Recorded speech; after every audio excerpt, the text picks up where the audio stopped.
Okay, അപ്പോൾ നമ്മൾ redox റിയാക്ഷൻസിലെ ഇന്നത്തോട് കൂടിയിട്ട് അവസാനിപ്പിക്കും. നമ്മൾ കുറച്ച് നാളായി ഇതിനെക്കൊണ്ട് ഇങ്ങനെ തിരിഞ്ഞും പറഞ്ഞ് കളിക്കുന്നത്. Part 3 which send this by today. നമ്മളതിൽ NCERT എക്സാമ്പിൾസ് ഉണ്ട്, കുറച്ചധികം ക്വസ്റ്റ്യൻസിലൂടെ കടന്നു. ഇനി ലാസ്റ്റ് കാറ്റഗറി ഓഫ് ക്വസ്റ്റ്യൻസ് ഞാൻ കുറച്ച് റീസണിങ് ടൈപ്പ് പോലത്തെ ക്വസ്റ്റ്യൻസ് ആയിരിക്കും ഇന്നത്തെ പാർട്ടിൽ ഡിസ്കസ് ചെയ്യുന്നുണ്ടാവും. അപ്പോൾ നമുക്ക് ഏതായാലും നോക്കി നോക്കാം. ഞാൻ കഴിഞ്ഞ ദിവസം സ്കിപ്പ് ചെയ്തൊരു ചോദ്യം, അത് ഹൗ ഡു യു അക്കൗണ്ട്, അതായത് റീസൺ പറഞ്ഞു കൊടുക്കണം. തോ ആൽക്കലൈൻ പൊട്ടാഷ്യം പെർമാംഗനേറ്റ് എന്താ സാധനം KMnO4, പിന്നെ അസിഡിക് പൊട്ടാഷ്യം പെർമാംഗനേറ്റ് ആൽക്കലൈനും എസിഡിക്കും. Both are used as oxidants, yet in the manufacture of benzoic acid from toluene we use alcoholic potassium permanganate എന്താണ് as an oxidant. Why? Write a balanced redox reaction for the ഇത്. നമ്മൾ എന്താണ് ആൽക്കലൈനും എന്താണ് acidic potassium permanganate അല്ലെ oxidant ആയിട്ട് ഉപയോഗിക്കാൻ പറ്റും. പക്ഷേ നമ്മൾ ഇപ്പോൾ ടൊളുവിൻ നിങ്ങൾ എന്താണ് ഓർഗാനിക് കെമിസ്ട്രി കറക്റ്റ് പഠിച്ചിട്ടുണ്ടെങ്കിൽ അറിയൂ, നമ്മളെ ബെൻസിൻ റിങ്ങിനോട് CH3 ടോളുവിൻ എന്ന് കോമൺ നെയിമിൽ വിളിക്കുന്നത്. അപ്പോൾ അതിന്ന് ബെൻസോയിക് ആസിഡ്, അതായത് ഇത് കൺവേർട്ട് ആയിട്ട് ബെൻസിൻ റിങ്, അതേപോലെ തന്നെ ഇതിൻ്റെ ഈ CH3 മാറിയിട്ട് COOH വരും. അപ്പോൾ അതിൻ്റെ ഓക്സിഡൻ്റ് ആയിട്ട് ഉപയോഗിക്കുന്ന ഏതാ? Alcoholic potassium permanganate. അപ്പോൾ എന്തുകൊണ്ട് എന്ന് ചോദിച്ചിട്ട് നമുക്ക് ഏതെല്ലാം നോക്കി നോക്കും. പിന്നെ അതിൻ്റെ ഒരു റെഡോക്സ് റിയാക്ഷൻ ഇക്വേഷൻ എഴുതാൻ പറയുന്നുണ്ട്. നമുക്ക് ഇതാ അത് oxidation of toluene to benzoic acid in acidic medium. നിങ്ങളിവിടെ കാണുന്നുണ്ടാവില്ല, ഇതാ ടോളുവിൻ ആണ് ഈ സാധനം. ബെൻസിൻ റിങ്ങിനോട് CH3 ഗ്രൂപ്പ്, അതിലെന്തായത് 6MnO4-. അതെന്താ കാണിക്കുന്നത്? ഈ MnO4- എന്ന് പറയുന്നത് KMnO4, അതായത് ഇതിനെ സ്പ്ലിറ്റ് ചെയ്ത് കഴിഞ്ഞാൽ K+MnO4- ആയിട്ട് ഉണ്ടാവുക. അപ്പോൾ ഈ പാർട്ടാണ് ഇത്. ആക്ച്വലി എന്താണ് ആനിയോണിക് പാർട്ടായത്. അപ്പോൾ anionic part plus 18H+ aqueous. അപ്പോൾ നമുക്ക് എന്ത് കിട്ടും? ഇത് 5 കോമ്പൗണ്ട് എടുത്തിട്ടുണ്ട്, 5 മോളിക്യൂൾ എടുത്തിട്ടുണ്ട്. ഇവിടെ നമുക്ക് എന്ത് കിട്ടും? 5 മോളിക്യൂൾ എന്താണ് ബെൻസോയിക് ആസിഡ്. ഇതിൻ്റെ മുകളിൽ COOH പ്ലസ് 6Mn2+. അത് നിങ്ങൾ ആലോചിച്ച് നോക്കണം. ഇവിടെ ഇതിപ്പോൾ -8 നിൽക്കുന്നത്. അപ്പോൾ ഇതെന്തിൽ നിൽക്കണം? നമ്മളെ മാഗ്നീസ് +7 നിൽക്കണം. അപ്പോൾ എന്താ ഇതിൻ്റെ ഓക്സിഡേഷൻ നമ്പർ നോക്കിയാട്ടെ നിങ്ങൾ, +7 +2 വരും. അപ്പോൾ 5 കുറയില്ലേ ചെയ്ത്. അപ്പോൾ ഇവിടെ റിഡക്ഷനാണ് നടന്നത്. അതേപോലെ എന്ത് ഉണ്ടാകുന്നുണ്ട്? 14H2 ഉണ്ടാകുന്നുണ്ട്. നമുക്ക് ഏതായാലും എന്താണ് ഇത് അതിൻ്റെ റീസൺ ഇവിടെ പറയുന്നുണ്ട്. Like dissolves like. അപ്പോൾ ഒരേപോലത്തെ ക്വാണ്ടിറ്റീസാണ് എന്ത് ചെയ്യുക നമ്മളെ ഇതിലേക്ക് ഡിസോൾവ് ആവുക. അതായത് benzoic acid and toluene being covalent, രണ്ടും കോവാലൻ്റ് ആണ്. കോവാലൻ്റ് ബോൺസുമായിട്ടാണ് അവർ ഇതാക്കിയിട്ടുള്ളത്, ബോണ്ട് ചെയ്തിട്ടില്ല.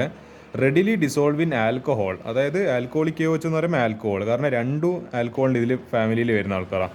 And form homogeneous solution. എന്താണ് ഹോമോജീനസ് എന്ന് പറയുമ്പോൾ എല്ലാ സ്ഥലത്തും കോൺസെൻട്രേഷൻ സെയിം ആയിട്ടില്ലതിനാണ് നമ്മൾ ഹോമോജീനസ് സൊല്യൂഷൻ എന്ന് പറയുന്നത്. അപ്പോൾ ഇതായിരിക്കും എൻ്റെ ആൻസർ എന്ന് പറയുന്നത്. വേറെ എന്തെങ്കിലും കൊടുത്തിട്ടുണ്ടോ? Oxidation of toluene to benzoic acid in basic and neutral medium. അപ്പോൾ നമ്മളിപ്പോൾ എന്താണ് ബേസിക് പോലത്തെ ആൽക്കലൈൻ പോലത്തെ KMnO4 എടുത്തു കഴിഞ്ഞാൽ പ്രശ്നം എന്താണെന്ന് വെച്ചാൽ, ഇത് നോക്കി നോക്കും. ടോളുവിന് നമ്മളെ KMnO4 തന്നെ അല്ലെങ്കിൽ MnO4- എക്വസ് ആയിട്ട് ട്രീറ്റ് ചെയ്ത് കഴിഞ്ഞാൽ ബെൻസോയേറ്റ് അയോണ്, അതായത് COOH കിട്ടുമല്ല, COO- ആയിരിക്കും കിട്ടും. അതാ പ്രശ്നം. നമുക്ക് ബെൻസോയിക് ആസിഡാണ് വേണ്ടത്, അല്ലാണ്ട് ബെൻസോയിക് ആസിഡിൻ്റെ സാൾട്ട് അല്ല വേണ്ടത്. സാൾട്ടല്ല നമ്മളെ അയോൺ അല്ല വേണ്ടത്. We need benzoic acid. അപ്പോൾ COO- അല്ല COOH ആയിരുന്നു വേണ്ടത്. പക്ഷേ ആൽക്കലൈൻ മീഡിയത്തിലല്ല ഇങ്ങനെയാണ് പ്രശ്നം വരുന്നത്. അപ്പോൾ അതുകൊണ്ടാണ് നമ്മൾ എന്ത് ഉപയോഗിക്കുന്നത്? ആൽക്കലൈൻ പൊട്ടാഷ്യം പെർമാംഗനേറ്റ് ഉപയോഗിക്കുന്നത്. ഇതിവിടെ എൻ്റെ കുറച്ചും കൂടി ഫർദർ എക്സ്പ്ലനേഷൻ കൊടുത്തിട്ടുണ്ട്. On industrial scale alcoholic potassium permanganate is preferred to acidic or alkaline potassium permanganate because in the presence of alcohol both the reactants, അതായത് പൊട്ടാഷ്യം പെർമാംഗനേറ്റ് ആൻഡ് C6, അതായത് toluene are mixed very well. രണ്ടും നല്ലോണം mix ചെയ്യപ്പെടും and form homogeneous solution. In the homogeneous medium reaction takes place faster than in heterogeneous medium. നമ്മൾ homogeneous medium ആവുന്ന സമയത്ത് റിയാക്ഷന് പെട്ടെന്ന് തന്നെ നടക്കും.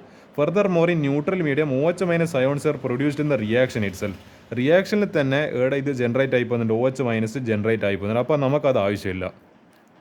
അപ്പോൾ ഇത് ആക്ച്വലി നിങ്ങൾ എഴുതണമെന്ന് നിർബന്ധമില്ല, പക്ഷേ ഇത് എഴുതുക. എന്താണ് നമ്മളെ ആൽക്കഹോളിൻ്റെ പ്രസൻസിൽ രണ്ട് ടോളുവിനും പൊട്ടാഷ്യം പെർമാംഗനേറ്റും നല്ലോണം മിക്സ് ആയിട്ട് ഹോമോജീനസ് സൊല്യൂഷൻ ഉണ്ടാക്കും. അപ്പോൾ ഹോമോജീനസ് സൊല്യൂഷൻ എന്താ പെട്ടെന്ന് റിയാക്ഷൻ നടക്കും. അപ്പോൾ നമുക്ക് പെട്ടെന്ന് നമുക്കിപ്പോൾ കുറേ നേരം കാത്തു നിന്നിട്ട് ഒരു പ്രൊഡക്റ്റ് കിട്ടുന്നതിനെക്കാട്ടും ബെറ്റർ പെട്ടെന്ന് എന്ന് പറയേണ്ടത് വളരെ ഫാസ്റ്റായിട്ട് നമുക്കൊരു പ്രൊഡക്റ്റ് കിട്ടുന്നത്. കാരണം നമ്മൾ ഇൻഡസ്ട്രിയിലേക്ക് ഉണ്ടാക്കുമ്പോൾ ഓൺ ഡിമാൻഡാണ്. അപ്പോൾ ബിസിനസ്സിലെല്ലാം നമുക്ക് ഈ സാധനം ആവശ്യമുണ്ടെങ്കിൽ അപ്പോൾ ബെൻസോയിക് ആസിഡ് എനിക്ക് നമ്മൾ അതായത് ഏതെല്ലോ ഇൻഡസ്ട്രീസിലല്ലോ എനിക്കൊന്ന് ക്ലോത്തിങ് ഇൻഡസ്ട്രീസിലെല്ലാം വളരെ അത്യാവശ്യമായിട്ടുള്ള ഒരു പ്രൊഡക്റ്റാണ് ബെൻസോയിക് ആസിഡ് എന്ന് പറയുന്നത്. നമ്മൾ ബെൻസോയിക് ആസിഡ് എനിക്ക് കറക്റ്റ് ഓർമ്മയില്ല എൻ്റെ ആപ്ലിക്കേഷൻ, പക്ഷേ അത് വളരെ ഇമ്പോർട്ടൻ്റ് ആയിട്ടൊരു ഇൻഡസ്ട്രിയൽ കോമ്പൗണ്ടാണ് ഇത്.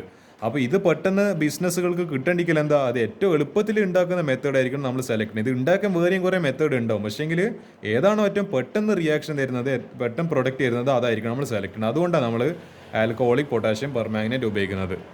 അടുത്ത ക്വസ്റ്റ്യൻ ഞാൻ വായിക്കാം. When concentrated sulphuric acid is added, concentrated sulfuric acid H2SO4 is added to an inorganic mixture containing chloride, we get colorless pungent smelling gas HCl. ഇത് ആക്ച്വലി നിങ്ങൾ +2 സമയത്ത് എനിക്കിത് ഓർമ്മയുണ്ട്, ഞാൻ ഈ സാധനം ചെയ്താൽ എനിക്ക് ഓർമ്മയുണ്ട്. നമ്മളെ +2 നിങ്ങൾ ലാബ് കയറുമ്പോൾ +2 കെമിസ്ട്രിയിൽ സാൾട്ട് അനാലിസിസ് എന്ന് പറഞ്ഞൊരു സെക്ഷൻ ഉണ്ട്. സാൾട്ട് ഇങ്ങനെ കണ്ടുപിടിക്കുന്നുണ്ട്. അതിൽ നിങ്ങൾക്കൊരു 5 ആനിയോണും എനിക്കൊന്ന് 7 കാറ്റിയോണും കണ്ടുപിടിക്കാനുണ്ട്.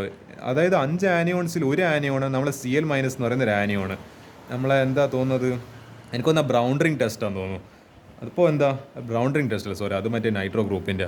Cl- എന്താ നമ്മൾ ചെയ്യുകയെന്ന് വെച്ചാൽ, ഞാൻ ഒരു ടെസ്റ്റ് ട്യൂബിൽ എന്താ പറയുക, ഞാൻ ലാബ് ചെയ്യുന്നത് എങ്ങനെ പെട്ടെന്ന് ഓർത്തുക, ഞാൻ എൻ്റെ ടെസ്റ്റ് ട്യൂബിൽ എന്താണ് നമ്മളെ ഒരു സാൾട്ടിലേക്ക് ഞാൻ കുറച്ച് വെള്ളം ചേർത്ത്, മറ്റേ നമ്മളെ ഒരു വെള്ളം ഒഴിക്കുന്ന ഒരു സാധനം ഉണ്ടാവും, കുറച്ചൊന്ന് നമ്മളിങ്ങനെ ഒരു എന്താ പറയുക ബോട്ടിൽ സാധനം പ്രസ് ചെയ്ത് കഴിഞ്ഞാൽ ഒരു പൈപ്പിലൂടെ ഇങ്ങനെ വെള്ളം വരും, കുറച്ച് നമ്മൾ ആഡ് ചെയ്തിട്ട് ഒന്ന് ഷേക്ക് ചെയ്ത്. അപ്പോൾ എൻ്റെ കയ്യിൽ ഇപ്പോൾ ഇനോർഗാനിക് കോമ്പൗണ്ട് ഉണ്ട്, ഒരു സാൾട്ട് ഇനോർഗാനിക് കോമ്പൗണ്ട് ഉണ്ട്. അതിൽ ക്ലോറിൻ ഉണ്ടോ ഇല്ലയോ ഞാൻ ടെസ്റ്റ് ചെയ്യണം. അപ്പോൾ എന്ത് കിട്ടും, ഒരു കളർലെസ് പഞ്ചൻ സ്മെല്ലിങ് ഗ്യാസ്. അപ്പോൾ എന്ത് സംഭവിക്കുന്നത് വെച്ചാൽ, ഞാൻ ഈ കോൺസെൻട്രേറ്റഡ് സൾഫ്യൂരിക് ആസിഡ് ഡയറക്റ്റ് അങ്ങനെ ഒഴിച്ച് കഴിഞ്ഞാൽ മൊത്തം പ്രശ്നമാവും. അതുകൊണ്ട് എന്ത്, ഞാനൊരു ഡ്രോപ്പർ വെച്ചിട്ട്, ഡ്രോപ്പറിൽ നമ്മളിങ്ങനെ ഒരു ബോട്ടിൽ അവിടെ ഇങ്ങനെ കൊടുത്തിട്ടുണ്ട്. അപ്പോൾ ഞാൻ ഡ്രോപ്പർ എടുക്കും, ഡ്രോപ്പർ ഇങ്ങനെ എടുത്തിട്ട് അതിൽ നിന്ന് കുറച്ചൊന്ന് ഇങ്ങനെ സക്ക് ചെയ്തിട്ട് അതിൽ നിന്ന് കുറച്ചിങ്ങനെ എടുത്തിട്ട്, എന്നിട്ട് കുറച്ച് തുള്ളിയായിട്ട് ഡ്രോപ്പ് ബൈ ഡ്രോപ്പ് ഞാൻ എൻ്റെ സൊല്യൂഷനിലേക്ക് ഒഴിക്കും, നമ്മുടെ ടെസ്റ്റ് ട്യൂബിലെ സൊല്യൂഷനിലേക്ക് ഒഴിക്കും. അപ്പോൾ ഇതിന്ന് എന്തൊരു വളരെ എന്നാൽ നല്ല ഒരു അത്ര മൂക്കിനത്ര പിടിക്കാത്തൊരു വളരെ ഒരു അങ്ങനത്തെ ഒരു സ്മെല്ലടിക്കുന്ന പുറത്തേക്ക് ഒരു ഗ്യാസ് വരും. കളർലെസ് ആയിട്ടിൽ ഇങ്ങനെ ഒരു വൈറ്റ് ഫ്യൂംസ് അല്ല, നമ്മൾ കളർലെസ് ആയിട്ട് ഒരു ഗ്യാസ് ഇങ്ങനെ പുറത്ത് പോകുമ്പോൾ നമുക്കിങ്ങനെ കാണാൻ പറ്റും. അത് ആക്ച്വലി ഒരു ഒബ്സർവേഷനാണ് ഇവിടെ നമ്മളെ ക്ലോറൈഡ് ടെസ്റ്റിൻ്റെ. But if the mixture contains bromide, നമ്മൾ Cl- Br- ആണെങ്കിൽ then we get red vapour of bromine. അപ്പോൾ എന്ത് സംഭവിക്കുന്നത് വെച്ചാൽ, നമ്മളെ പുറത്തേക്ക് വരുന്നത് ഗ്യാസ് തന്നെ, പക്ഷേ അതിനൊരു റെഡ് കളർ ഉണ്ടാവും. അപ്പോൾ എന്തുകൊണ്ട് ഇങ്ങനെ സംഭവിക്കുന്നത്, ഇത് ആക്ച്വലി ഈ സാധനം നിങ്ങൾക്ക് ചെയ്യാനുണ്ട്. ഇതെന്ന് പറയേണ്ടത്, ഇത് നിങ്ങൾക്ക് മറ്റേ Cl-ൻ്റെ ടെസ്റ്റായിട്ട് നിങ്ങൾക്ക് എന്ത് ചെയ്യാനുണ്ട്, +2 ലാബ് കയറുന്ന സമയത്ത് നിങ്ങൾക്ക് ഇത് ചെയ്യാനുണ്ട്. നിങ്ങൾ ഇപ്പം പറയുന്നത് വിശ്വസിക്കുന്നില്ല, നിങ്ങൾ +2 ലാബ് എത്തിയിട്ട് നോക്കിയോ, അന്നേരം മനസ്സിലായിക്കോളും. അങ്ങനെ ഒരു സംഭവമാണ്. എനിക്കിത് പെട്ടെന്ന് കണ്ടപ്പോൾ മനസ്സിലായി. ഞാൻ ഈ മറ്റേന്ന് പറയേണ്ടത്, ഈ സാൾട്ടൊക്കെ ഇതിൻ്റെ എക്സ്പീരിയൻസിൽ ഞാൻ ലാബിൽ നേരിട്ട് എൻ്റെ കൈകൊണ്ട് ചെയ്തിട്ടുണ്ട്. അപ്പോൾ എനിക്കറിയാം, I know what I M talking. ഇതിൻ്റെ റീസൺ പറയുകയാണെങ്കിൽ 2NaCl. ഓക്കെ, നമ്മളെ കോമ്പൗണ്ട് പോട്ടെ എന്താ പറയുക, കുറേ എന്ന് പറയേണ്ടത് ആനിയോൺസ് ഇങ്ങനെ ഉണ്ടാവും, ഒരു 5 ആനിയോൺസ് ഉണ്ടാവും. പിന്നെ നിങ്ങൾക്ക് ഒരു സാൾട്ട് സ്കീം എന്ന് പറഞ്ഞിട്ട് എന്ത് തരും, ഒരു എന്ന് പറയേണ്ടത് ഒരു A4 ഷീറ്റിൻ്റെ അപ്പുറം ഇപ്പുറമായിട്ട് ഒരു പ്രിൻറ്റഡ് മെറ്റീരിയൽ തരും. അതിൽ നിങ്ങൾക്ക് ആദ്യം 5 ആനിയോൺസ് ഉണ്ടാവും, പിന്നെ അത് കഴിഞ്ഞ പാട് 7 കാറ്റിയോൺ ഉണ്ടാവും. ഈ കാറ്റിയോൺസിൽ വരുന്ന ഒന്നാണ് നമ്മളെ സോഡിയം എന്ന് പറയുന്നത്, പിന്നെ ഈ ആനിയോൺസിൽ വരുന്ന ഒന്നാണ് Cl. അപ്പോൾ നമുക്കൊന്ന് Cl ഒന്ന് കിട്ടി, പിന്നെ Na+ ആനിയോണായിട്ട് Cl നമ്മൾ കൺഫർമേറ്ററി ടെസ്റ്റ് വഴി കിട്ടി, നമ്മളെ കാറ്റിയോണായിട്ട് Na+ കൺഫർമേറ്ററി ടെസ്റ്റ് വഴി കിട്ടിക്കഴിഞ്ഞാൽ നമുക്ക് കിട്ടിയ സാൾട്ടിൻ്റെ പേരാണ് NaCl. So we say through systematic analysis of simple salt we got എന്നാണ് NaCl. അപ്പോൾ ഞാൻ അങ്ങനെ ഒരു NaCl സാൾട്ട് എനിക്ക് കിട്ടിയെന്ന് വിചാരിക്കും. ഞാൻ ആനിയോണും കണ്ടുപിടിച്ച് കാറ്റിയോണും കണ്ടുപിടിച്ച് രണ്ടും കൂടി ചേർത്തപ്പോൾ എനിക്ക് NaCl കിട്ടി. അതിലേക്ക് ഞാൻ സൾഫ്യൂരിക് ആസിഡ് ഒഴിച്ച് സോഡിയം ക്ലോറൈഡ് ഇനോർഗാനിക് മിക്സർ. അപ്പോൾ എനിക്ക് എന്ത് കിട്ടും, 2NaHSO4 + 2HCl. ഈ HCl ആണ് എന്ത് ചെയ്യുന്നത്, ഗ്യാസ് ആയിട്ട് പുറത്തേക്ക് വരുന്നത്. എനിക്ക് മറ്റേ എൻ്റെ മൂക്കിന് അടിക്കുന്ന പോലത്തെ ഒരു മണം വരാൻ കാരണം ഈ പറയുന്ന HCl ആണ്. HCl is a weak reducing agent എന്ന് പറയുന്നത്. It cannot reduce H2SO4 to SO2. That's why it is pungent smelling gas HCl is obtained. അപ്പോൾ HCl എന്ത് ചെയ്യാൻ പറ്റൂല, ഈ SO4-നെ SO2 ആയിട്ട് റെഡ്യൂസ് ചെയ്യാൻ പറ്റൂല. അതാണ് ഈ SO4 അതേപോലെ തന്നെ നിലനിൽക്കാൻ കാരണം. അപ്പോൾ എന്ത് പറ്റൂ, നമ്മുടെ HCl-ൻ്റെ എന്ത് സംഭവിക്കും, ഒരു നമ്മളെ എന്താ പറയുക മൂക്കിനത്ര പിടിക്കാത്ത ഒരു പഞ്ചൻ സ്മെല്ലിങ്ങും, പഞ്ചൻ എന്ന് വെച്ചാൽ നമ്മൾ മൂക്കിലത് നേരെ കയറി അടിക്കും. അപ്പോൾ അതിൻ്റെ ഒരു ഫീൽ വരും നമുക്ക്, നിങ്ങൾ ലാബ് ചെയ്യുമ്പോൾ നിങ്ങൾക്ക് മനസ്സിലാവും. അപ്പോൾ അങ്ങനെ സംഭവിക്കും. അതേസമയം നമ്മൾ 2NaBr ചേർക്കുന്ന സമയത്ത് 2H2SO4, അതേപോലെ ഈ HBr കിട്ടും, NaHSO4-ഉം HBr-ഉം കിട്ടും. എന്നിട്ട് എന്ത് ചെയ്യുമെന്ന് വെച്ചാൽ, ഈ HBr-ഉം പിന്നെ ഇവിടുത്തെ എന്താണ് ഈ സൾഫ്യൂരിക് ആസിഡ് ഇപ്പോഴും നമ്മൾ ഇതിലുണ്ട്, ടെസ്റ്റ് ട്യൂബിലുണ്ട്, അത് തീർന്നിട്ടില്ല. അപ്പോൾ എന്ത് ചെയ്യും, ബാക്കിയായിട്ടില്ല റിമൈനിങ് ആയിട്ടില്ല എന്താണ് റിയാക്ട് ചെയ്ത് കിടക്കുന്ന നമ്മളെ സൾഫ്യൂരിക് ആസിഡ് HBr-ഉം ചേർന്നിട്ട് എന്ത് ചെയ്യും, Br2 ആയിട്ട് അത് എന്താവും, HBr-ൽ നിൽക്കുന്ന സാധനം ഇപ്പോൾ ഇത് -1, ഇത് +1. ഇത് Br2 എന്ന് പറയുമ്പോൾ എന്താ, എലമെൻ്റൽ സ്റ്റേറ്റിൽ ചാർജ് 0, -2 to 0. അപ്പോൾ എന്ത് നടന്ന് ഇത് സ്ട്രോങ് റെഡ്യൂസ് ആയി സാധനം. അപ്പോൾ എന്താ ഇത് അപ്പോൾ ഇതിൻ്റെ ബി ആർ നമുക്ക് എന്താ പറയുക അനാലിറ്റിക്കൽ കെമിസ്ട്രിയിൽ നമ്മൾ പഠിക്കുന്നുണ്ട്. അത് നിങ്ങൾ പഠിക്കുന്നുണ്ടാവില്ല, പക്ഷേ എനിക്ക് പഠിക്കാനുണ്ട്. അതായത് ബ്രോമിൻ്റെ അത് എന്താണ് റെഡ് വേപ്പേഴ്സ് ആയിരിക്കും പുറത്തേക്ക് വരിക ഗ്യാസ് ആയിട്ട് വരുന്ന സമയത്ത്. പിന്നെ SO2 ഗ്യാസ്, പിന്നെ വാട്ടറും ഉണ്ടാവും. അപ്പോൾ അതുകൊണ്ടാണ് നമ്മളെന്താണ് HCl വീക്ക് റെഡ്യൂസിങ് ഏജൻറ്റും പിന്നെ അതേപോലെ HBr ഒരു സ്ട്രോങ് റെഡ്യൂസിങ് ഏജൻ്റാണ്. So it reduces H2SO4 to SO2 in itself oxidise to Br2. അപ്പോൾ ഇതൊരു എന്താണ് റെഡ്യൂസിങ് ഏജൻ്റാണ്. അപ്പോൾ ഇതിലെന്താ ഇവിടെ ഓക്സിഡേഷനാണ് നടക്കുന്നത്. കാരണം -1 ചാർജ് 0ലേക്ക് പോകുമ്പോൾ ഓക്സിഡേഷനാണ്, നമ്പർ കൂടുതലേ, അപ്പോൾ ഓക്സിഡേഷനാണ് നടക്കുന്നത്. അപ്പോൾ എന്താ ഇയാൾ സ്വയം ഓക്സിഡൈസ് ചെയ്ത് ഇത് മറ്റേ ആൾ, അതായത് H2SO4നെ SO4 പാർട്ടിനെ SO2 ആക്കിയിട്ട് എടുപ്പ് ചെയ്താൽ SO2 ആക്കിയിട്ട് എന്തായി റെഡ്യൂസ് ആയി. അപ്പോൾ ഇതാണ് ഇയാളുടെ പ്രത്യേകത. അതുകൊണ്ടാണ് നമ്മൾ ഈ പറയുന്ന Br ആണ് നമ്മൾ എടുത്തിരിക്കുന്ന കോമ്പൗണ്ടെങ്കിൽ നമുക്ക് എന്ത് കിട്ടും, റെഡ് വേപ്പേഴ്സാണ് കിട്ടും. പക്ഷേ നമ്മൾ Cl ആണ് എടുത്തെങ്കിൽ കിട്ടുന്ന ബൈ പ്രൊഡക്റ്റ് HCl എന്തല്ല നല്ലൊരു റെഡ്യൂസിങ് ഏജൻറ്റ് നമുക്ക് പറയാൻ പറ്റൂല. അതുകൊണ്ട് എന്ത് കിട്ടൂല നമുക്ക്, ഏത് കിട്ടൂല, നമ്മൾ ഈ പറഞ്ഞ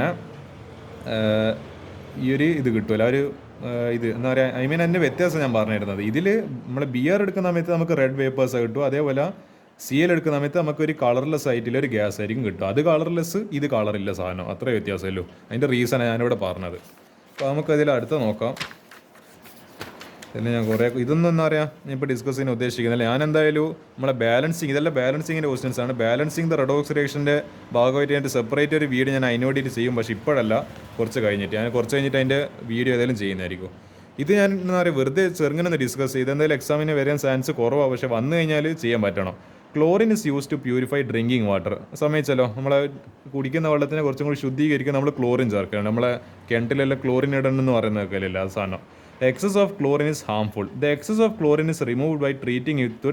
നമ്മളിപ്പോൾ അഥവാ നമ്മളെ കിണറ്റിൽ നമ്മൾ അറിയാണ്ട് എന്താ പറയുക കുറച്ച് അധികം ക്ലോറിൻ ഇട്ടു. അപ്പോൾ ഇനി എന്താ ചെയ്യുക, ആ വെള്ളം നമുക്ക് എന്തെങ്കിലും കുടിക്കാൻ ആവശ്യമുണ്ടല്ലോ, അപ്പം നമുക്ക് എന്തെങ്കിലും ചെയ്യണമല്ലോ. അതെങ്ങനെയാണ് പോക്കുമെന്ന് വെച്ചാൽ, എക്സസ് ആയിട്ട് സാധനത്തെ എങ്ങനെ പോക്കുമെന്ന് വെച്ചാൽ സൾഫർ ഡയോക്സൈഡ്, അതായത് SO2 ചേർത്തിട്ട് അത് അതിനെ പോക്കുക.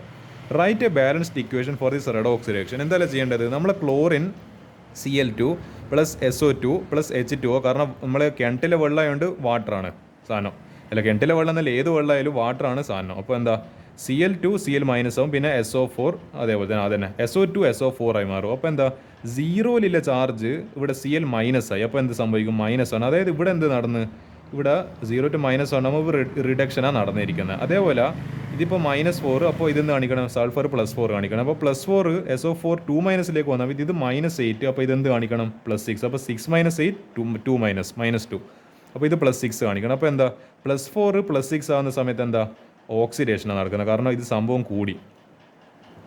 അപ്പോൾ എന്താ ഇതിൻ്റെ ബാലൻസ്ഡ് റെഡോക്സ് റിയാക്ഷന് നിങ്ങളടുത്ത് ചോദിക്കുകയാണെങ്കിൽ നിങ്ങൾ ഇതാ എഴുതി കൊടുക്കേണ്ടത്, Cl2 + SO2 + 2H2 giving 2Cl- + SO4 2- + 4H+.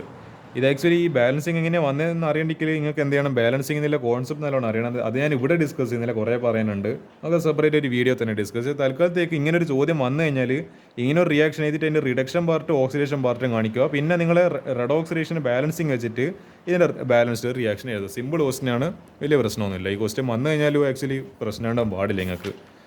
അടുത്തത് ഇതെല്ലാം കഴിഞ്ഞ് ഇനി എന്താ, ഇതൊരു ചെറിയൊരു കുഞ്ഞു question. Given the standard electrode potentials, K+ൻ്റെത് തന്നിട്ടുണ്ട് എത്രയോ വോൾട്ട്, Ag+ൻ്റെ തന്നിട്ടുണ്ട്, Ag+ബാർ Ag തന്നിട്ടുണ്ട്, Hg2+ബാർ Hg തന്നിട്ടുണ്ട്, Mg2+ബാർ Mg തന്നിട്ടുണ്ട്, Cr3+ബാർ Cr തന്നിട്ടുണ്ട്. ഈ മെറ്റൽസിനെല്ലാം in their increasing order of reducing power കൂടി വരുന്ന രീതിയിൽ നമ്മളതിനെ ഇതാക്കണം. അപ്പോൾ ഇതിൻ്റെ ഹിൻഡ് എന്താ ഇവിടെ, ഈ ക്വസ്റ്റ്യൻ ചെയ്യാനുള്ള ഹിൻഡ് എന്താ, lower the reducing electrode potential, അതായത് E0 ReD stronger is the reducing agent. അതായത് ഈ പറയുന്ന വാല്യൂ കൂടുതൽ എന്താണ് ചെറുതാവും തോറും എന്താ നമ്മളെ സാധനം കൂടുതൽ എന്താണ് നമ്മൾ എടുത്തിരിക്കുന്ന ആ ഒരു എലമെൻറ്റ് കൂടുതൽ റെഡ്യൂസിങ് നേച്ചർ കാണിക്കുന്ന ഒരാളാണ്. അപ്പോൾ എന്താ ഇതിൽ ഏറ്റവും കൂടുതൽ റെഡ്യൂസിങ് പവർ അപ്പോൾ ആയിരിക്കും നമ്മളെ ഈ പറഞ്ഞ എന്താണ് ഇത് Agക്കായിരിക്കും. കാരണം എന്താ Agക്കല്ല സോറി ഏറ്റവും കൂടുതൽ ഇതവിടെ K+, കാരണം ഇവിടെ കാണുന്നത് -2.93 ഓൾമോസ്റ്റ് -3 ആണ്. അപ്പോൾ അത്രയും കൂടുതൽ, അപ്പോൾ അയാളായിരിക്കും പൊട്ടാഷ്യം ആയിരിക്കും ഫസ്റ്റ് വരെ. സെക്കൻഡ് ആരിയിൽ കാണുന്നത് Mg2+. നിങ്ങൾ ഞാൻ ഈ വാല്യൂസ് എല്ലാം കമ്പയർ ചെയ്തിട്ടാണ് ആക്ച്വലി ഇവിടെ എഴുതുന്നത്.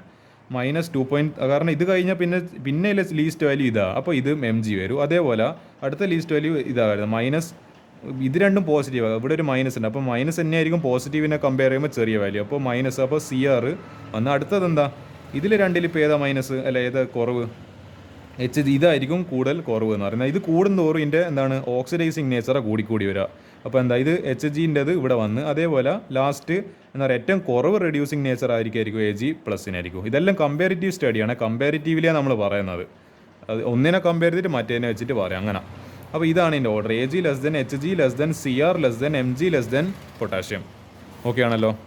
അപ്പോൾ ഇതെല്ലാം നമ്മളെ NCERT ക്വസ്റ്റ്യൻസ് കഴിഞ്ഞിട്ടുണ്ട്. ഇനി ഇതാ NCERT സെലക്റ്റഡ് എക്സംപ്ലർ പ്രോബ്ലംസിൽ ഞാൻ 2-3 ക്വസ്റ്റ്യൻ കൂടി ഡിസ്കസ് ചെയ്തിട്ട് and that will be the end of this beautiful chapter. നമുക്ക് നോക്കാം ഏതായാലും. Question number 2, MnO4 2-. അപ്പോൾ എന്തായിരിക്കും ഇത് -8, അപ്പോൾ ഇത് +6 എടുക്കേണ്ടി വരും. അപ്പോൾ നിങ്ങൾ ആലോചിച്ചോ, 6 - 8 2-. Undergoes disproportionation reaction acid medium but MnO4 does not. നമ്മൾ MN അതായത് ഇതിൻ്റെ ആക്ച്വലി സിമ്പിൾ ചോദ്യമാണ്. അപ്പോൾ എന്താ ഇത് 2-, അപ്പോൾ ഇത് +6 കാണിക്കൂ. അതേപോലെ MnO4- ഇത് എന്താണ്, ഇത് -8 കാണിക്കൂ. പിന്നെ അതേപോലെ ഇത് +7 കാണിക്കൂ. ഇതിൻ്റെ പ്രശ്നം ഞാൻ പറഞ്ഞുതരാം എന്താണെന്നില്ല. ഇത് എന്താണ് ഡിസ്പ്രപ്പോർഷനേഷനിൽ പങ്കെടുക്കില്ല. ഡിസ്പ്രപ്പോർഷനേഷനിൽ ഒരേ കോമ്പൗണ്ടിന് ഓക്സിഡേഷനും നടക്കുന്നുണ്ട്, റിഡക്ഷനും നടക്കുന്നുണ്ട്. അപ്പോൾ എന്താ in MnO4 2-, oxidation number of manganese is +6. It can increase it's oxidation number two +7 വരെ മാക്സിമം പോവാം. അല്ലെങ്കിൽ എന്താ decrease it's oxidation number two +4. ഇപ്പോൾ +6 അത് +4 പോവാം, +2 പോവാം, +3 പോവാം, +2 പോവാം, 0 വരെ വേണ്ടിക്കിലെത്താം. ഹെൻസ് അതായത് ഇതിന് ഓക്സിഡേഷനിൽ സാധ്യതയുണ്ട്, മുന്നോട്ടേക്ക് പോകാനുള്ള സാധ്യതയുണ്ട്, ബാക്കോട്ടേക്ക് വരാനുള്ള റിഡക്ഷൻ്റെ സാധ്യതയുണ്ട്. അപ്പോൾ എന്താ ഇയാൾക്ക് ഡിസ്പ്രപ്പോർഷനേഷൻ പറ്റും. എന്താ 3 MnO4 2- പ്ലസ് എന്താണ്, അതായത് ഇവിടെ നോക്കി നിങ്ങൾ 2 MnO4- പ്ലസ് MnO2. അപ്പോൾ ഇവിടെ എന്താ, ഇവിടെ +6 സാധനം ഇവിടെ എത്തിയപ്പം +7, ഇപ്പോൾ ഓക്സിഡേഷൻ നമ്പർ കൂടി. അപ്പോൾ എന്താ ഇയാൾക്ക് ഇവിടെ ഓക്സിഡേഷൻ നടന്ന്. അതേസമയം ഇതേ +6 തന്നെ ഈ കോമ്പൗണ്ടിലേക്ക് വരുന്ന സമയത്ത് ഇതിപ്പോൾ -4, അപ്പോൾ ഇത് +4. എന്താ +6 +4 ഇപ്പോൾ 2 കുറഞ്ഞ്. അപ്പോൾ എന്താ അവിടെ റിഡക്ഷൻ നടന്ന്. അപ്പോൾ നിങ്ങൾ ആലോചിച്ചേക്ക്, ഒരേ കോമ്പൗണ്ട് തന്നെ ഓക്സിഡേഷൻ നടക്കുന്നത്, അതേ കോമ്പൗണ്ട് തന്നെ റിഡക്ഷൻ നടക്കുന്നത്.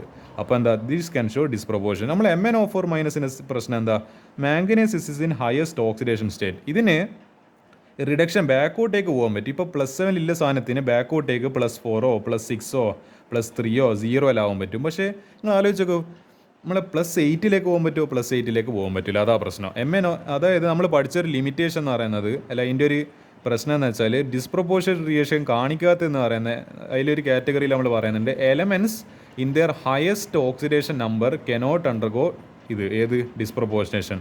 MN ഇവിടെ എന്താണ് ഹയസ്റ്റ് ഓക്സിഡേഷൻ നമ്പറിലാണ് ഇല്ലത്. അപ്പോൾ എന്താ അതിന് എന്ത് കാണിക്കും, ഇറ്റ് ക്യാൻ ഓൺലി എന്താണ് ഡിക്രീസ് ഇറ്റ്സ് ഓക്സിഡേഷൻ നമ്പർ. ഇതിന് ബാക്കോട്ടേക്ക് പോകാനായിട്ട് മുമ്പോട്ടേക്ക് പോകാൻ പറ്റില്ല. അതുകൊണ്ട് എന്താ hence it cannot undergo disproportionation reaction. Simple question ആയിരുന്നു, വെറുതെ എഴുതി കൊടുത്താൽ മതി. നമ്മളെ MnO4- MN +7 അപ്പോൾ അത് ഹയസ്റ്റ് ഓക്സിഡേഷൻ സ്റ്റേറ്റിലാണ്. അപ്പോൾ അതിന് കാണിക്കാൻ പറ്റില്ല. 3 മാർക്ക് കിട്ടും ഈ ചോദ്യത്തിന്. സിമ്പിൾ ക്വസ്റ്റനാണ്, 3 മാർക്ക് കിട്ടും. ഓക്കെ, അടുത്ത ക്വസ്റ്റ്യന് നൈട്രിക് ആസിഡ്. ഇതെല്ലാം റീസണിങ് ടൈപ്പ്. ഇതെല്ലാം ഒരു ക്വസ്റ്റ്യൻ പോലത്തെ ഒരു എന്ന് ചോദിക്കുന്ന ക്വസ്റ്റ്യൻ ഏതല്ലോ. അതായത് ഒരു മിനിറ്റ് വെള്ളം കുടിക്കട്ടെ കുറച്ച്. അതായത് നമ്മളെ നൈട്രിക് ആസിഡ് എന്ന സാധനം HNO3 നമുക്കറിയാലോ. പിന്നെ പെന്ന് മാറിപ്പോയി. HNO3 nitric acid is N oxidising agent. ഒക്കെ സംബന്ധിച്ച ഒരു ഓക്സിഡൈസിങ് ഏജന്റാണ്. അപ്പോൾ ഓക്സിഡൈസിങ് ഏജന്റ് എന്ന് പറയുമ്പോൾ it undergoes reduction oxidises the other. സ്വയം റിഡക്ഷൻ അണ്ടർഗോ ചെയ്യും, മറ്റേ ആളെ എന്ത് ചെയ്യും, നമ്മളെ അപ്പുറത്ത് നിൽക്കുന്ന ചങ്ങായിനെ എന്തായി കളയും, ഓക്സിഡൈസ് ആയി കളയും. And reacts with PbO but it does not react with PbO2. Y?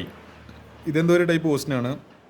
ഇയാൾ നൈട്രിക് ആസിഡ് ഓക്സിഡൈസിങ് ഏജന്റ് എന്ന് പറയുന്നുണ്ട്. ഇവർ നമ്മളെ ഈ പറയുന്ന നമ്മളെ മൂപ്പർ PbO ആയിട്ട് റിയാക്ട് ചെയ്യും. പക്ഷേ PbO ആയിട്ട് എന്താണ് ഒരു അസോസിയേഷൻ ഉണ്ടാക്കില്ല. അവരുമായിട്ട് റിയാക്ട് ചെയ്യില്ല. അതെന്താണെന്ന് ചോദിക്കുന്നത്. അതായത് പറയുന്നതെന്ന് വെച്ചാൽ PbO ഇസ് എ ബേസ്. അതായത് ലെഡ് ഓക്സൈഡ് എന്ന് പറയുന്ന ഒരു ബേസ് ആണ്. It reacts with nitric oxide and form soluble lead nitrate. അതായത് PbO plus HNO3 2HNO3 giving Pb എന്താണ് NO3 ത്രൈസ്. ഇതൊരു സോളിബിൾ ആയിട്ടില്ല ഒരു എന്ത് കിട്ടും, ഒരു ലെഡ് നൈട്രേറ്റ് എന്ന് പറയുന്ന ഒരു കോമ്പൗണ്ട് കിട്ടും നമുക്ക്. Plus water, acid base reaction. ആസിഡും ബേസും കൂടി ചേർന്നിട്ട്, അതായത് ഇതൊരു ആസിഡും ഇതൊരു ബേസും ആണ്. അപ്പോൾ എന്ത് കിട്ടും, ഇത് ആക്ച്വലി ഒരു സാൾട്ടാണ്. അപ്പോൾ നമ്മൾ പഠിച്ചിട്ടുണ്ട്, നമ്മൾ 9ാം ക്ലാസ്സിൽ ചിലപ്പോൾ പഠിച്ചിട്ടുണ്ടാവും, ആസിഡും ബേസും ചേർന്ന് കഴിഞ്ഞാൽ സാൾട്ട് പ്ലസ് വാട്ടറാണ് നമുക്ക് കിട്ടും. നിങ്ങൾക്ക് ടൈട്രേഷൻ്റെ സമയത്ത് എവിടെ ചെയ്യുന്നുണ്ട്, +2 ലാബിൽ തന്നെ കെമിസ്ട്രിയിൽ ലാബിൽ കയറുന്ന സമയത്ത് ടൈട്രേഷൻ ആയിരിക്കും നിങ്ങൾ ആദ്യം ചെയ്യിക്കുക. എന്നിട്ട് നിങ്ങളെ കൊണ്ട് ഒരു 4 ടൈട്രേഷൻ കഴിഞ്ഞിട്ടാണ് നിങ്ങളെ കൊണ്ട് സാൾട്ട് ചെയ്യിപ്പിക്കുക. അപ്പോൾ എന്താ നമ്മളിപ്പോൾ ഇത് HCl-ഉം NaOH ആസിഡും ബേസും. ഇത് നിങ്ങൾ മറ്റേ ഫിനോഫ്തിൽ എന്ന് പറയുന്ന ഇൻഡിക്കേറ്റർ വെച്ചിട്ട് ഒരു ഡ്രോപ്പ് ബൈ ഡ്രോപ്പ് അല്ല, അതായത് ഇൻഡിക്കേറ്റർ കുറച്ച് ഒഴിച്ച് ആ രണ്ടിൻ്റെ സൊല്യൂഷനിൽ മിക്സ് ചെയ്ത സൊല്യൂഷനിൽ എന്നിട്ട് നമ്മൾ എന്താണ് മിക്സ് ചെയ്ത സൊല്യൂഷനിൽ നമ്മളെ ഒരു എന്താ പറയുന്നത് കോണിക്കൽ ഫ്ലാസ്ക് ബീക്കർ എന്നെല്ലാം പറഞ്ഞിട്ട് എന്തെല്ലോ സാധനമാണ്, എനിക്കാന്ന് ഇപ്പോൾ ഓർമ്മയില്ല. എനിക്ക് ഓർമ്മയില്ല എന്ന് വെച്ചാൽ വലിയൊരു ടെസ്റ്റ് ട്യൂബ് പോലത്തെ വലിയൊരു സാധനത്തിൽ കുറേ HCl നിറയ്ക്കും. എന്നിട്ട് താഴെ നമ്മളെ ഇതിപ്പോൾ ഞാൻ എൻ്റെ കയ്യിലിപ്പോൾ ബീക്കറാണെങ്കിൽ ബീക്കറിലൊക്കെ കുറച്ച് എണ്ണ വെച്ചെടുക്കും. എന്നിട്ട് അതിൽ കുറച്ചൊരു നമ്മളെ ഫിനോഫ്താലിൻ ഒരു പിങ്ക് ഇൻഡിക്കേറ്റർ ആയിട്ടുള്ള പിങ്ക് കളർ കാണിക്കുന്ന ഒരു സാധനം ആഡ് ചെയ്യും. എന്നിട്ട് നമ്മൾ എന്ത് ചെയ്യും, അതിൻ്റെ ഒരു ലിഡ് ഉണ്ടാവും. അതിങ്ങനെ ലിഡ് നല്ല ഒരു തിരിക്കുന്ന പോലെ സാധനമുണ്ട്, ഒരു മൂടി പോലെ. അതിങ്ങനെ തിരിക്കുമ്പോൾ അതിൻ്റെ ഉള്ളിൽ നിന്ന് എന്ത് ചെയ്യുമോ കുറച്ച് ഡ്രോപ്പ് ബൈ ഡ്രോപ്പ് ആയിട്ട് നമ്മളെ HCl അതായത് നമ്മളെ ആസിഡ് പുറത്തേക്ക് ഇങ്ങനെ ഡ്രോപ്പ് ബൈ ഡ്രോപ്പ് വരും. അപ്പോൾ ഏത് നിമിഷത്തിലാണോ ഇതിൻ്റെ colour pink colour completely disappear ആവുന്നത് ആ പോയിൻ്റാണ് എന്താ പറയുക reaction has completed, acid base completely react form എന്താണ് സാൾട്ട് ആൻഡ് വാട്ടർ. അപ്പോൾ അതതിൻ്റെ സ്ഥിതി. അപ്പോൾ എന്താണ് പക്ഷേ ഇതിൻ്റെ വേറെ ഇതിൽ ഇപ്പം പറയുന്നത് അതങ്ങനെ നടന്ന് nitric acid does not react with PbO2. Why? Both of them are strong oxidising agent. In HNO3 nitrogen in its maximum oxidation 5 and PbO2 lead is in its maximum oxidation. So therefore no reaction takes place. അതായത് ഈ PbO2 എന്ന് പറയുമ്പോൾ lead dioxide ആണ്. ഇത് -4, അപ്പോൾ ഇത് +4 ആണ്. നമ്മളെ ലെഡിൻ്റെ പ്രശ്നം ലെഡ് +4 എത്തുന്ന സമയത്ത് ഇതിൻ്റെ ഹയസ്റ്റ് മാക്സിമം ഓക്സിഡേഷൻ സ്റ്റേറ്റിലേക്ക് എത്തിക്കഴിഞ്ഞ്. അപ്പോൾ എന്താ ഈ പറഞ്ഞ ഇതിപ്പം PbO എന്ന് പറയുന്നത് ഇത് -2 +2.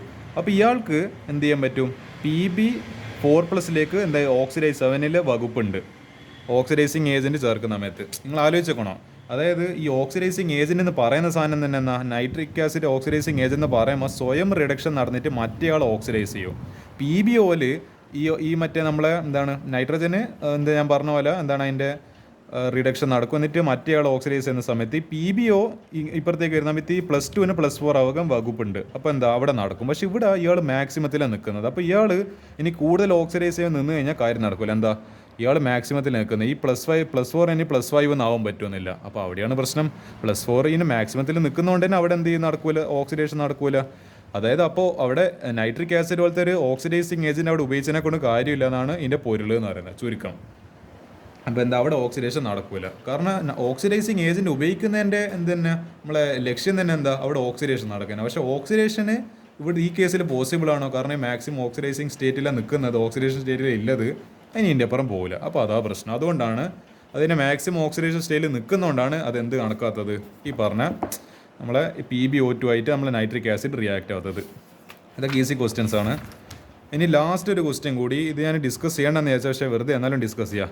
Y does fluorine not show disproportion? ഇത്രയും ആദ്യമൊന്നും എഴുതി വെക്കേണ്ട ആവശ്യമില്ല, ജസ്റ്റ് ഞാൻ പറഞ്ഞൊരു സംഭവം മാത്രം എഴുതിയാൽ മതി. ഫ്ലൂറിന് എന്താണ് ഈ പറഞ്ഞ F- എന്താണ് ഈ പറഞ്ഞ ഫ്ലൂറിൻ നമ്മൾ പഠിച്ചിട്ടുണ്ട്. Fluorine is the strongest oxidising agent. അതെന്നെ മതി അതെൻ്റെ. അപ്പോൾ എന്താ ഏറ്റവും സ്ട്രോങ്ങസ്റ്റ് ആയിട്ടുള്ള ഓക്സിഡൈസിങ് ഏജൻറ്റ് എന്ന് പറയുന്ന സമയത്ത് അയാൾ എന്ത് കാണിക്കൂല, F+ എന്ന് പറയുന്നൊരു കോമ്പൗണ്ട്, അങ്ങനത്തെ ഒരു ഓക്സിഡേഷൻ സ്റ്റേറ്റ് കാണിക്കില്ല. അതായത് F1+ എന്ന് പറയുന്നൊരു കോമ്പൗണ്ട് കാണിക്കില്ല. അതെന്നെ പോരെ നമ്മളെ ഡിസ്പ്രൊപ്പോർഷൻ കാണിക്കേണ്ട കണ്ടീഷൻസ് എന്തെല്ലാം വേണോ, റിഡക്ഷനും അയാൾ നടത്തണോ ഓക്സിഡേഷൻ നടത്തണോ.